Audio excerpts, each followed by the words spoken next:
Vi un cielo nuevo y una tierra nueva. Vivimos tiempos revueltos.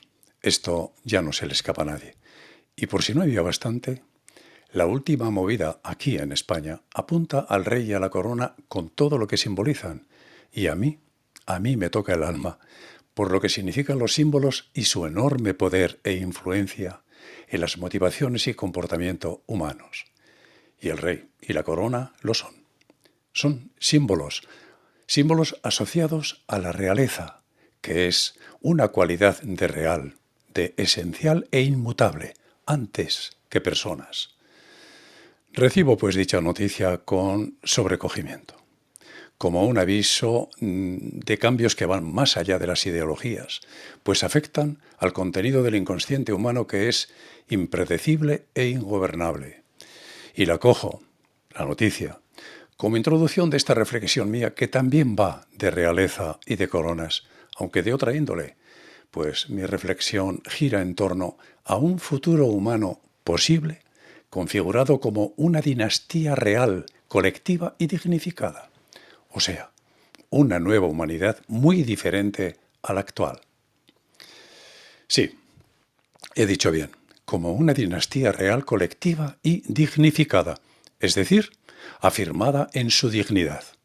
Una humanidad de sangre azul, siguiendo con la metáfora, que alude a una realeza, a una estirpe de origen y naturaleza espiritual, heredera del más alto rango y dignidad que es la divina.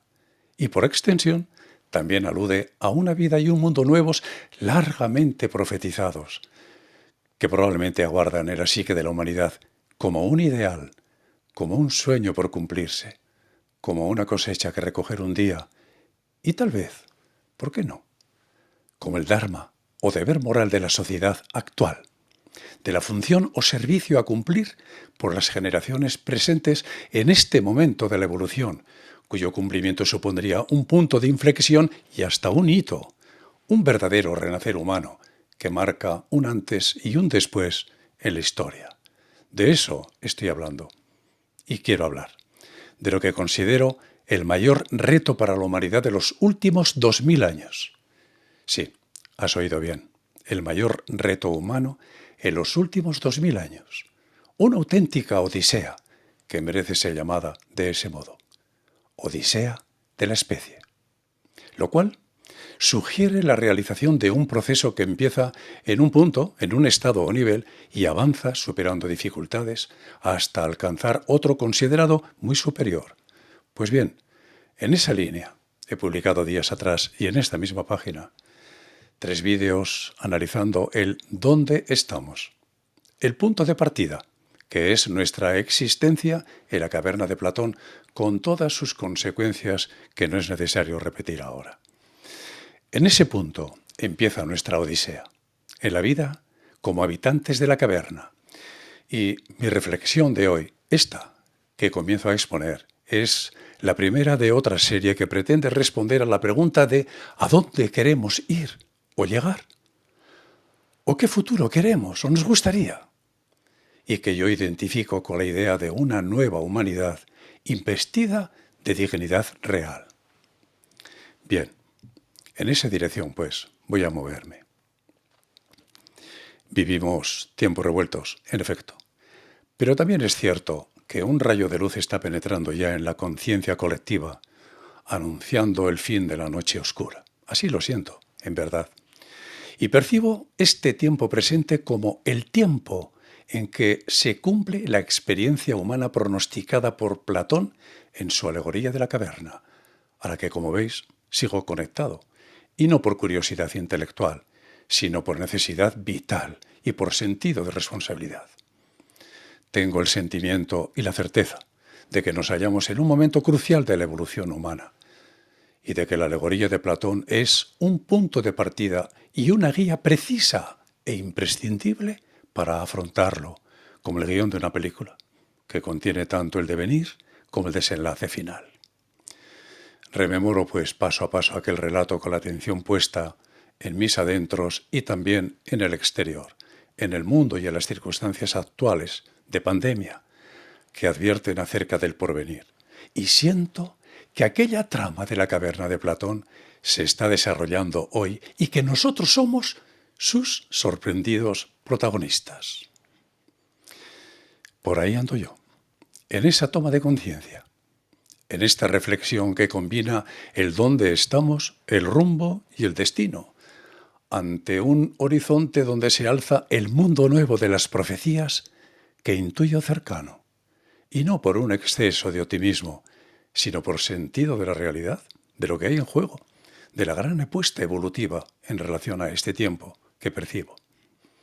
Y me pongo en marcha tratando de ordenar los sentimientos y las ideas, además de las ganas de hacer, como impulsado quizá por el mismo sentimiento que movió al personaje de la caverna de Platón, haciéndole salir al exterior, que es el reino de la luz y la consciencia. Y allí descubre el juego de la luz, los objetos y las sombras proyectadas, y comprende, y se transforma, y decide entonces compartir lo hallado con los demás, porque siente que es algo bueno y que es de todos, sencillamente. Así pues, me pongo en marcha y decido compartir mi punto de vista y lo que sé, sin ánimo de convencer a nadie. Y lo hago inicialmente atraído e inspirado por el profeta Isaías, capítulo 61, por las mismas palabras que leyó Jesús un día en la sinagoga de Nazaret y que él interpretó como respuesta a la pregunta y a la inquietud de quien intuye, como él, que tiene algo que hacer en la vida y no sabe qué, y se pregunta 1000 veces: Padre, ¿qué esperas de mí? Pues bien, algo parecido ha debido mover mis pasos, como queriendo seguir los suyos, y aquí estoy. Me sitúo, pues, en aquel tiempo y en la circunstancia personal de Jesús, porque en ella está la clave para entender la movida de ahora, es decir, nuestro alterado presente y también el devenir.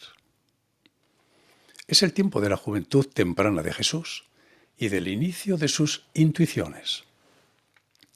Tras la muerte de su padre, Jesús y la familia se trasladan de Nazaret a Cafarnaún, aldea vecina de Betsaida, donde reside la familia de Zebedeo, que también lo es de Jesús, junto al mar de Galilea y al abrigo del cielo. Un escenario geográfico llamado a acoger el sueño más hermoso, sentido y noble que pueda albergar el alma humana, protagonizado por un grupo de amigos animados por un joven llamado Jesús. El sueño de un mundo nuevo, o reino de los cielos en la tierra, que sugiere la instauración de un mundo terrenal regido y gobernado por el Dios del cielo, a diferencia del modelo humano en el que gobierna el ego o los egos, desde el remoto día en que nos hicimos ocupas del trono de Dios y el mundo se convirtió en la caverna de Platón. Un nuevo orden mundial, por tanto, y una gran revolución de consecuencias inimaginables, pues nacen del hecho de penetrar la luz en la caverna y hacerlo en forma de Dios regresado a la tierra, como una resurrección para ocupar su trono entre los hombres. Betsaida, rincón del mundo, sustantivo derivado de la letra Bet, que significa casa, segunda letra del alfabeto hebreo, que también aparece en la palabra Bereshit, con la que se inicia el relato del Génesis y la creación. Bereshit bara Elohim, et samayim bet haares. En el principio Dios creó el cielo y la tierra. Y nos remite a la idea de la creación a modo de la casa o el lugar donde convive la familia como una unidad. Betsaida, descubierta y recuperada hoy como escenario de aquel sueño todavía vivo, como siendo nosotros sus herederos, soñadores portadores del sueño de entonces y miembros de esa gran familia humana todavía por crear y reunir. Y en el centro de dicha experiencia, Jesús, estrella solar de aquel universo. Un Jesús que se pregunta ¿qué he de hacer?, consciente de que su vida tiene un propósito, una finalidad, un dharma o deber que justifica su venida al mundo, un algo que hacer como lo tienes tú, querido amigo, porque aquí no sobra nadie. Este Jesús del cual os hablo, de apenas 18 años de edad, vive con una constante pregunta en el alma. Padre, ¿qué esperas de mí? Porque nadie lo recuerda al nacer. Y así, un día tras otro, esperando una señal que les sirva de respuesta. Pues bien, ese joven Jesús, que vive esperando una respuesta del cielo, regresa un sábado a su pueblo natal, Nazaret, y es invitado, según era costumbre, a dar lectura a un texto sagrado en la sinagoga. Situémonos ahí. Ya estamos en la sinagoga. Alguien le entrega el rollo de Isaías y desenrollándolo, nos lo dice el evangelista Lucas, Jesús, ese Jesús que busca una respuesta, se encontró con el siguiente texto. El Espíritu del Señor está sobre mí, pues me ha ungido, me ha enviado para anunciar la buena nueva a los abatidos y sanar a los de quebrantado corazón, para anunciar la libertad a los cautivos y la liberación a los encarcelados, para consolar a todos los tristes y, atención a estas palabras que siguen, para dar a los afligidos, en vez de ceniza, una corona, el óleo del gozo, en vez del luto, alabanza, en vez de espíritu abatido. Impresionante. Ponte en situación. Añade Lucas que, tras leer el texto, Jesús guardó silencio, recogió el rollo y dijo, esta profecía se cumple hoy, sintiéndose aludido él y contestada aquella pregunta suya de Padre, ¿qué esperas de mí? Que da lugar o propicia el ¿qué espero de ti? Esto, dar a los afligidos en vez de ceniza una corona, el óleo del gozo en vez del luto, alabanza en vez de espíritu abatido. En esta dirección iba mi alusión a la realeza y la corona citadas al comienzo, querido amigo. Pues bien, leo yo también en Isaías este mismo texto, al propio tiempo que contemplo el siguiente escenario. Verás, en él sitúo el presente año 2020 que concluye y un horizonte que alcanza hasta el año 2040 y un titular vinculado a dicho año 2040 que define un nuevo escenario. Una afirmación, un vaticinio, una esperanza o una mezcla de todo ello contenida en el título que yo pongo. Otra humanidad y otro mundo, manifestados y reales en dicho año. Y entre ambos límites nos esperan años de grandes cambios, de caos, de sorpresas, de renovación, de tiempo y de consciencia crepusculares donde convive la noche y el día, lo viejo y lo nuevo, la alternancia de ánimo, la incertidumbre, hasta alcanzar la estabilidad en forma de otro mundo, el cual empieza a ser reconocible como tal, avanzado ya el 2023 y percibido anímicamente por prácticamente la totalidad, ya a finales de 2025. Este es el escenario que vislumbramos, que vislumbro, y en el cual estamos ya. Por tanto, mis palabras de hoy vienen de lejos, pero también pertenecen a este tiempo presente, al inmediato ahora en el que, según mi sentir, hayan aplicación. En un momento anterior, 2000 años atrás, propiciaron un punto de inflexión en la historia de la humanidad que va más allá de la solidaridad, de la caridad y aún de la compasión. Un cambio radical de orientación, de largo recorrido iniciado entonces por un judío de Galilea. Un impulso vital que más tarde nuestros antepasados asociaron al concepto querigma, que significa buena nueva, pero que es mucho más que una noticia, y que hoy se nos anuncia a modo de conclusión. Más de 2000 años de vida humana de búsqueda y de maduración silenciosa, por tanto, hasta llegar al inesperado escenario humano presente, al ahora, este de ahora, repleto de nuevos afligidos, de abatidos y de luto. circunstancia esta, que actualiza las palabras del profeta 2800 años después de ser pronunciadas, y lo hace en torno a una corona viviente que hemos llamado coronavirus y que plantea un serio y profundo interrogante a la humanidad, o debería plantearlo. Estas palabras, pues, se inspiran en las del profeta Isaías que cito al comienzo, y en la vida de aquel santo caminante de Galilea, de Jesús, que las hizo suyas y que les dio vida. En ello se inspiran mis palabras, y en la intuición y la experiencia de nuestros antepasados de todos los tiempos y culturas, desde el inicio del Neolítico y aún anteriores, como aquel sentimiento humano colectivo de que el origen y sostén de la vida era algo femenino, profundamente maternal como una gran madre.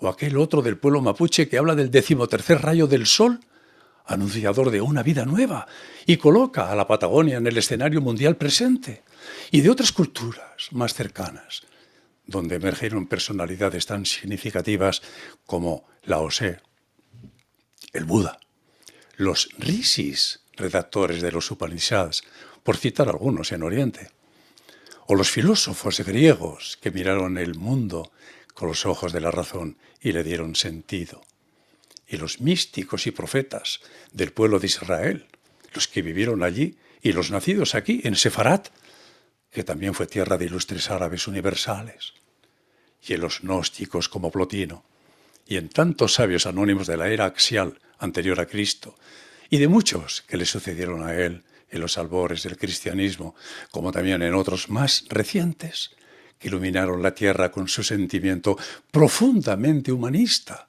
en los albores del Renacimiento, y de los descubridores y científicos de nuestro tiempo, y tantos pensadores anónimos, y finalmente inspirado en la evolución, en el plan de Dios, donde todo está concebido, y por tanto también este inminente futuro que intuyo y al que me refiero, en los acontecimientos presentes y venideros, en lo que sucede y en lo que ha de suceder, formando parte de una instrucción o mandato llamado a ser cumplido. De todo ello, que ha echado raíces en mí, y del latido interno del alma que me impulsa y orienta, de lo que he vivido y he visto vivir en los demás, nacen estas palabras, y el sentimiento que las sostiene y acompaña. Así es mi sentir, ajustado a la oportunidad del momento presente, que parece dirimirse entre los símbolos ceniza o corona, conforme a las palabras del profeta que he citado al comienzo, alusivos a dos realidades alternativas y a una posibilidad. Salir de una para llegar a la otra, es decir, salir del luto, del padecimiento y la tristeza para acceder al bienestar y la alegría. Una posibilidad de cambio y un mensaje que suscitan muchas preguntas y una necesaria reflexión que yo inicio a partir del concepto epifanía referido al ser humano. Un término griego cuyo significado es, como sabes, manifestación de Dios, es decir, símbolo o forma visible de Dios por medio del cual Dios se da a conocer.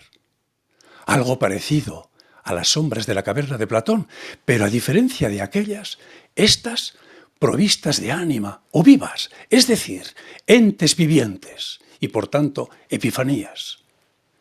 Piedra angular, pues, de nuestra verdadera naturaleza, que trasciende todas las apariencias y opiniones personales nacidas de nuestra impresión egoica y nos remite a la idea esencial del espíritu eterno y creador como realidad metafísica humana, a lo que en verdad somos, muy alejada de la idea convencional egocéntrica y al margen de Dios que inspira y mantiene el mundo paralelo gobernado por el ego que hemos creado y nuestra conducta habitual derivada de ello, y que ya he comentado en días anteriores.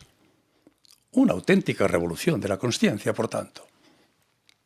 La Teshuvá, del pueblo arameo en tiempos de Jesús, practicada en el siglo XXI. La cuestión planteada, pues, implica una apertura de conciencia que tiene que ver, desde mi punto de vista, al menos con tres factores. Primero, con el reconocimiento de una cualidad humana ignorada, no reconocida o negada, es decir, con el concepto epifanía aplicado a nosotros. Segundo, con las consecuencias derivadas de dicha ignorancia, que son medibles en términos de vida condicionada y de sufrimiento humano, al que me he referido en muchas ocasiones. Y tercero, con la sugerencia de un mundo y una humanidad nuevos y posibles, nacidos del mencionado reconocimiento y de su implantación entre los hombres. Y todo ello, repito, considerado en el escenario presente, en lo que está sucediendo ahora, con un protagonista central denominado coronavirus, que ha provocado un confinamiento y un contagio general. Una llamativa coincidencia en absoluto casual, y sí, en cambio, una sincronicidad que trae consigo un mensaje y una instrucción para la humanidad de hoy. Sí, una instrucción que no es sugerencia, un mandato de la evolución, de ese mismo impulso que nos ha convertido en seres humanos complejos a partir de una célula simple llamada procariota tras 5.000 millones de años de empeño, de insistencia, de evolución. De esto estoy hablando, de nuestro porvenir y de nuestro pasado que les sirve de asiento, de cuanto hemos sido y realizado a lo largo de milenios y de cuantos sueños quedaron sembrados en los campos de la vida, en espera de nuevas generaciones llamadas a realizarlos. De eso hablo. Y lo hago con el sentimiento de que somos los mismos, los de antes y los de hoy. Pues quien ha existido siempre es el alma. El alma entendida como extensión de Dios hasta la criatura, y nexo, por tanto, entre ambos. Y esa, el alma, es una, manifestada en incontables formas, todas ellas formas vivientes, pero única, una. A partir de esta comprensión, si uno se pregunta qué he de hacer o cómo he de actuar en el contexto presente en aras al cumplimiento de la mencionada instrucción, la respuesta es ser lo que eres, sencillamente. Es decir, ser coherente, comportarte como tal manifestación que eres en cualquier momento y circunstancia. Como señaló aquel santo Galileo llamado Jesús, de tal manera que, viéndote también a ti, conozcan al Padre que te ha enviado. ¿O acaso no eres tú un símbolo de Él? Ser lo que eres. ¿Y esto es fácil de hacer? Bien, sepamos que de todo ello se deriva una exigencia ética para con uno mismo. Porque, ¿hasta dónde llega la medida de Dios al cual representamos? ¿Dónde está el nivel de satisfacción para el yo actuante, es decir, la persona? ¿En qué cantidad? ¿Cuánto hay que hacer y qué dar para estar a la altura? ¿Cómo saberlo? Tiramos de antecedentes buscando respuestas y las hallamos en Él, en Jesús, para quien su respuesta primera fue la dedicación total de su vida a ser testimonio viviente de Dios. Quien me ha visto a mí, decía, ha visto al Padre que me ha enviado. Y eso se llama coherencia absoluta. Pero un día, aquel gesto de consagración de la vida al servicio de una causa suprema devino insuficiente para él, y Jesús sintió que había algo más valioso y grande, como dar la vida. Atención, porque nadie ama más a los otros que aquel que da la vida por ellos. Sobrecogedor sentimiento que te deja sin palabras. Dar la vida. ¿Morir? ¿Se trata de eso? ¿De morir? En Jesús, dar la vida por los demás alcanzó su máxima literalidad en el Gólgota, como sabes. Pero su acción, su muerte objetiva, no fue un hecho puntual, sino el grano de trigo que cuando muere da fruto 100 por 1. Una siembra, por tanto, que además fue obra de Dios para el bien del hombre, pues dicha siembra de entonces nos convierte a todos en potenciales dadores de vida, en granos nacidos de aquel trigo, capaces de multiplicar su efecto, porque uno de los nuestros, de nuestra especie y familia, lo hizo primero. Y de eso se trata cuando hablamos de ser lo que somos. ser dadores de vida, ser espíritu vivificante suministrador de vida para los llamados muertos en el Evangelio, que no son los que yacen en las tumbas, sino todos aquellos que se sienten separados de Dios, que no viven en la confianza de estar unidos a Él o a ello, y transitan por el mundo privados de los dones y del gozo de su presencia, es decir, los de la ceniza y el luto. Ellos son los muertos, aun si caminan y hacen las cosas de vivos, los abatidos, los desheredados de la vida, que no lo son por causa del mal que sufren, sino por el bien supremo que se están perdiendo, por el amor que no alcanzan. Pues bien, ser dador de vida o espíritu vivificante para con ellos conlleva todas las formas de atención, protección, dedicación y ayuda a los demás. Todas. La solidaridad y la caridad llevadas hasta su máxima expresión, desde el simple cuidado o respeto, desde el básico no hacer daño, según reza el aforismo hipocrático, a la actitud compasiva y silenciosa que estimula al otro haciéndole crecer hasta realizar la mejor versión de sí mismo, el ser más y mejor. Esto es la caridad en su máximo nivel, lo que venimos practicando desde hace milenios, o al menos intentándolo. La antigua consigna ética concebida como el no va más y ser dador de vida o espíritu vivificante contiene todo ello como acabo de decir, pero no solo.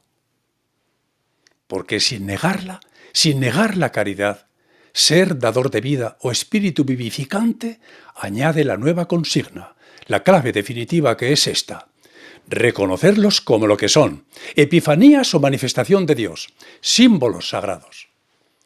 Lo cual exige ver más allá o más profundo de lo que su envoltorio, su disfraz humano oculta. Es sobrepasar las sombras que aparentan realidad, como en la caverna de Platón, los egos endiosados, para descubrir la presencia, el espíritu inmanente tras ellos. Date cuenta. Reconocerlos como lo que son, epifanías o manifestación de Dios. Empecemos por ahí y no nos preguntemos qué hay después. No hay un después nuevo si falta esto. Habrá más de lo mismo, pero no algo nuevo. Los demás también son el testimonio viviente o manifestación de Dios. Nosotros lo sabemos quizá, y ellos no, porque nadie les advirtió jamás, ni los reconoció así. Esa es la única diferencia. Pero también es una oportunidad para todos, porque en efecto ellos jamás podrán descubrirlo si nosotros no los reconocemos y tratamos como tales. Pero nosotros no lo seremos de verdad si no lo concedemos previamente a ellos. Haced a los demás aquello que quisierais para vosotros. Suena de nuevo la regla de oro, recordándonos a todos que necesitamos a los demás para ser. Este gesto de reconocimiento equilibra el eje yo y los otros, el de la relación y la convivencia entre uno mismo y los demás, y conduce a la verdadera y definitiva compasión en su sentido más puro y noble. Los demás, reconocidos ahora con toda su dignidad, en tanto que manifestaciones de lo divino, a diferencia de la percepción egocéntrica que siempre hemos tenido de ellos, que los percibe y juzga como ajenos, competidores, rivales o enemigos de los que te tienes que proteger y aún atacar. ¡Por Dios! Date cuenta. Date cuenta.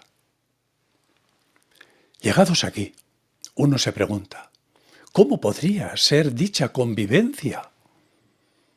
Desde la nueva premisa que reconoce a la divinidad manifiesta, no ya en uno mismo, sino en los demás. ¿Cómo tratar al otro siendo que es Dios disfrazado? ¿Cómo podría vivir ese nuevo ser humano al que se le sustituye la ceniza por una corona de realeza y de dignidad? Esto no es una fantasía, no es algo ilusorio, sino una posibilidad. Detente aquí e imagínalo, detengámonos todos, porque el futuro está por hacer y no basta con desearlo. Hay que concebirlo primero. Concebirlo, sí, para que nazca un día, y gestarlo, y amarlo, y traerlo a la vida como si fuera un hijo nuestro. Alimentarlo y cuidarlo con toda la fuerza del corazón. Ante nuestra despierta mirada se perfila un nuevo horizonte. Un mundo nuevo, tan idílico como vasto, pero atractivo, poderosamente atractivo. Pues bien, has de saber que la mirada ya está puesta allí por el observador eterno que es el Creador.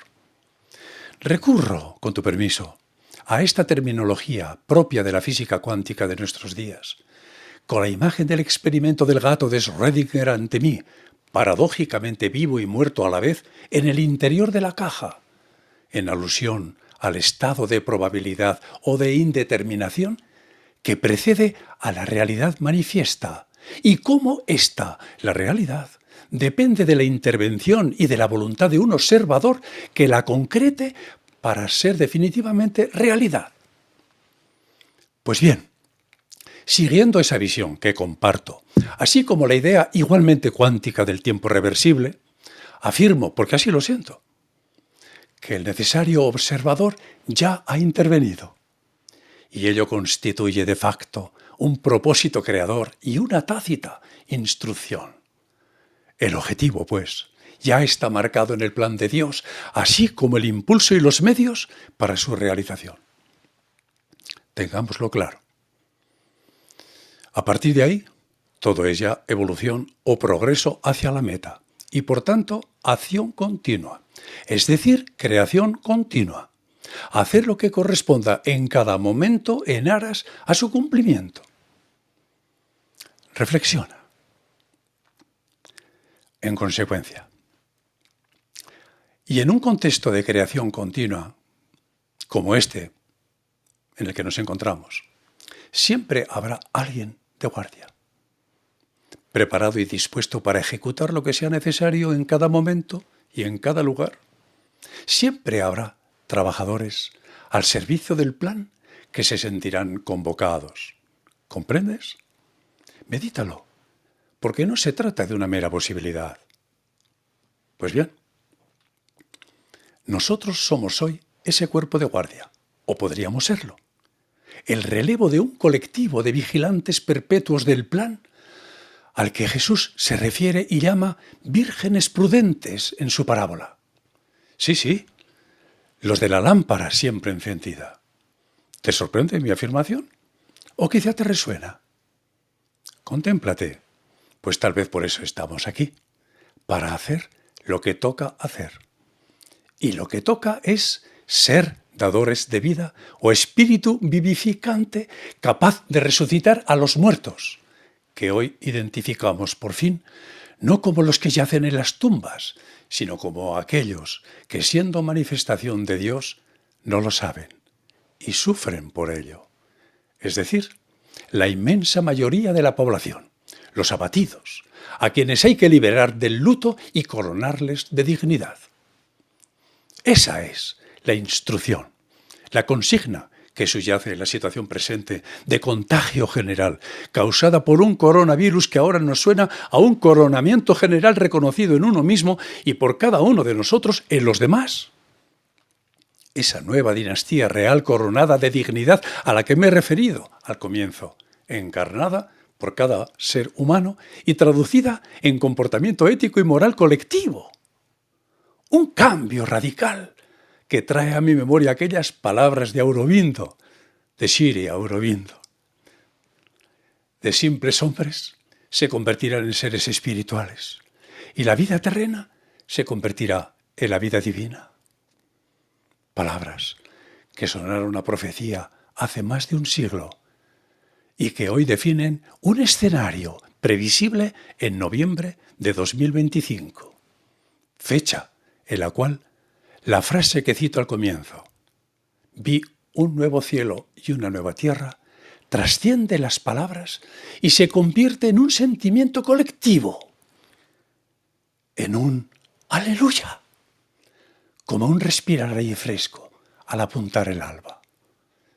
Esa, querido amigo, es y será la humanidad del mañana, la nueva humanidad y el nuevo mundo realmente posibles. Este es mi sentir.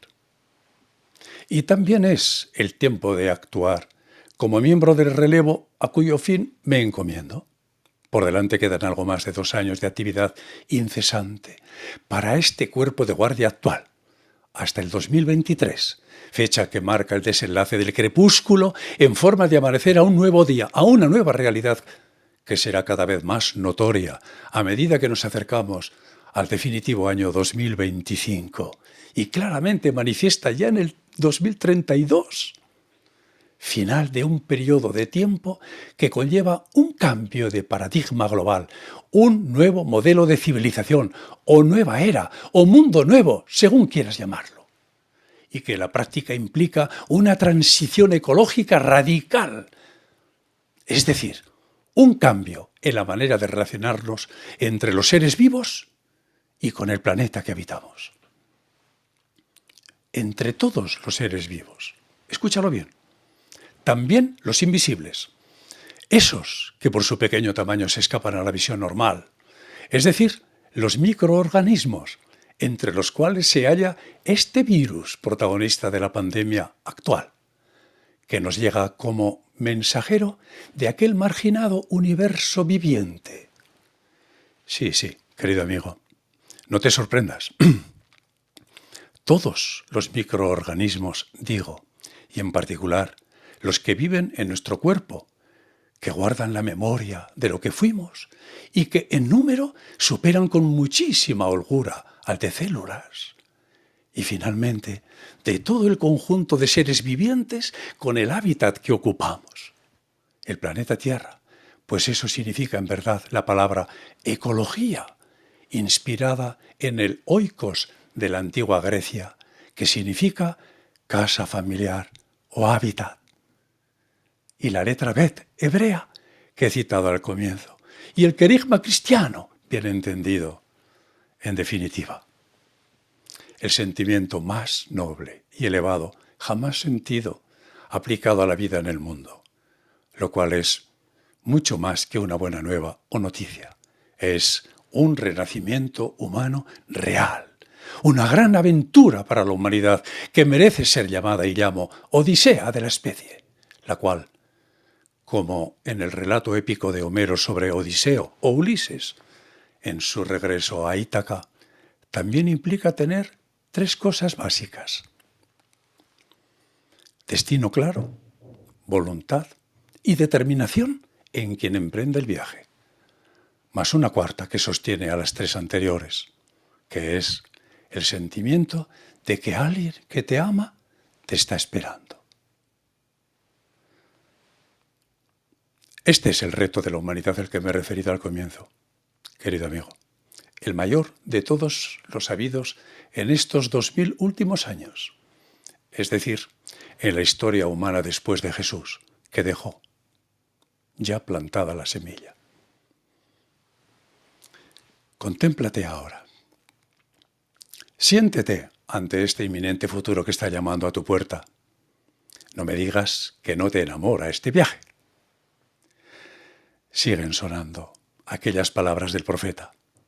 El Espíritu del Señor está sobre mí, porque me ha ungido, me ha enviado para anunciar la buena nueva a todos los abatidos y dar a los afligidos, en lugar de ceniza, una corona. Y uno siente que ha llegado el momento porque la profecía, como mostró Jesús, se cumple el día que la escuchas dirigida a ti. Medítalo.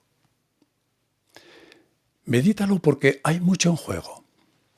Y si te animas, toma tu pala de remar y súbete al barco, porque el viaje empieza cuando el viajero abandona el muelle desde donde contemplaba el mar y se adentra en aguas abiertas. En ese barco, seguramente ya lo has adivinado, en ese sentimiento con forma de barco no hay pasajeros, todos son tripulación, tripulantes de sí mismo y miembros de una tripulación colectiva que comparte rumbo y destino. Y hoy, 21 de diciembre de este año crucial, de 2020, histórico día del solsticio de invierno y acontecimiento cósmico señalado por nuestros antepasados como el día en que renace el sol, y por otros más actuales, como del nacimiento de un mundo nuevo. Este día tomo mi pala de remar con renovado ánimo y me embarco, siguiendo una estela trazada sobre las aguas, que recuerda mucho a otra que llevamos en el alma. Con mi fraternal abrazo. Gracias por estar ahí.